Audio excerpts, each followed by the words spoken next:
Well, hi, and welcome back. I'm glad you're joining us again today. And what I wanted to talk about today comes out of a story that occurred many years ago, actually. I had a friend, and she and her husband were having an issue in their relationship. And it was one of those things where, she saw things this way, and he saw things that way, and this is the way it should be, and he thought that's the way it should be. And they couldn't find that common ground. And it just kind of was with them all the time. So no matter what they were doing, I mean, if it doesn't have anything to do with what this issue was about, it was in the background and it just kind of put a wet blanket on things. And they were just kind of unhappy. And they were seeing a marriage counselor at the time.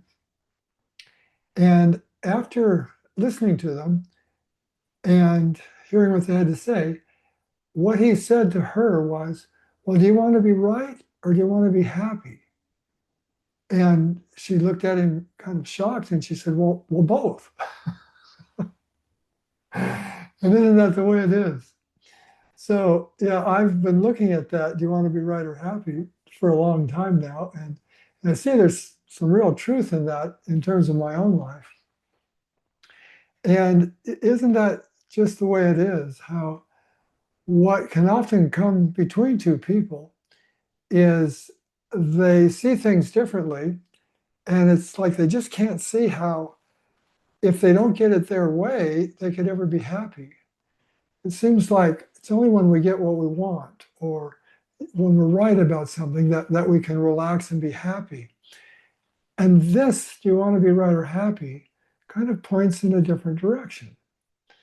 So I'll share with you, they did work it out eventually, just to let you know, but I'll share with you how something like that has kind of been in Connie's and my relationship for years.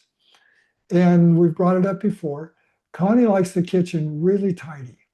So if there's spots on the sink, on the counter or something, she'll point it out because we're working in there together. And when we first got together, falling in love, honeymoon period, it was like, oh, that's so cute. She really likes a clean kitchen. That's nice. That's nice to have a clean kitchen. I just clean up. And it was kind of charming to me, this little idiosyncrasy of hers. But after a couple of months, something changed, and I can't exactly say what it was, but I started to hear this. There's a spot over there, and like I should clean it up. And it was kind of annoying. It's like, oh, really? I mean, I'll get to it after, so I've got my way of seeing how the kitchen should be for us to work well together and everybody to be happy. She had a different point of view. And it would be better if it was this way, and then we could work together and everybody would be happy. And we just couldn't find that common ground.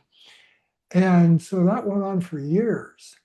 And we always worked it out. I mean, it wasn't enough to get a divorce over. But in the kitchen together, there was always a little bit of tension, on my side anyway. And a number of years ago, when Connie's mind went quiet, somehow that kind of shifted her relationship to that preference for having a clean kitchen. The preference didn't change. She still wanted it spotless. That's the way she liked it. But it wasn't such a personal thing that if the spots were there, she couldn't relax until they were gone. And when she relaxed about it, it was interesting because I started to relax about it.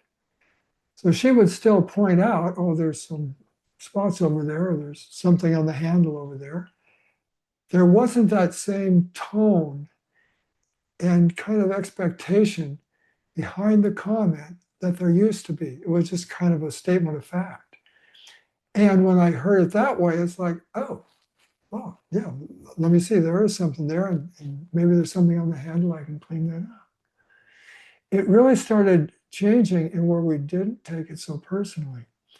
And what I see now is how when we feel like something has to be a certain way, we take that on personally, and it's like, it's not right if it isn't that way.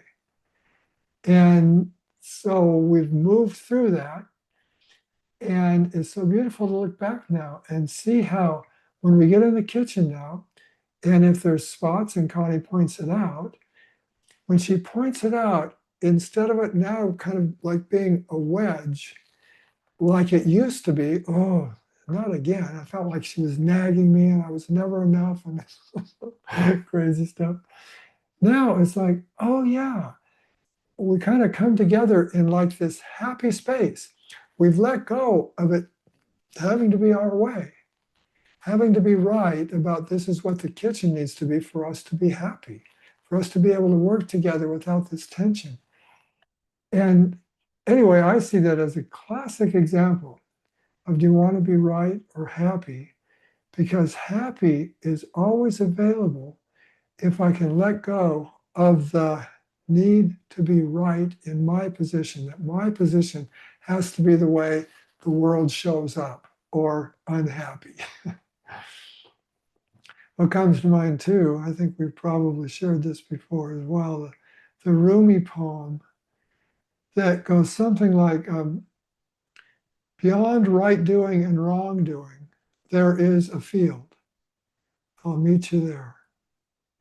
And I've always just loved that. It's kind of abstract. It's like, what is this field? But I see when Connie and I are in the kitchen, and if she points something out that's not as clean as it could be, instead of going to the right doing or the wrong doing, it's like something opens up. It's like there's this field that's available. And that's where I go now. Instead of this resistance to, it doesn't need to be that clean, but I'll clean it anyway because I know it makes you happy, and nobody's really happy that way. So beyond that, wrongdoing, right doing, finding that field and meeting there, it's spectacular. And it's always available. Isn't that fascinating? Check it out. See what you think. Let us know. So the recipe for this week is, what did I do? Oh, it's a no-bake carrot cake ball. So again, wanting to move away from the classic carrot cake ingredients, which are sugar, flour, oil, sometimes eggs. You got some carrots in there. I like that, being vegetarian, being vegan, being whole food, plant-based. But all that other stuff, being SOS free, we've wanted to eliminate that. So this is a way to get away from the flour, get away from the oil, get away from the sugar, sweetened with dates. And yeah, they're really good. It's got a banana in there for a little extra sweetness and binding. And really simple, great little snacky thing to have around if you want kind of a whole food plant-based treat that doesn't have all those processed ingredients in them. Give it a try. I think you'll like it. Thanks for joining us. Bye-bye now.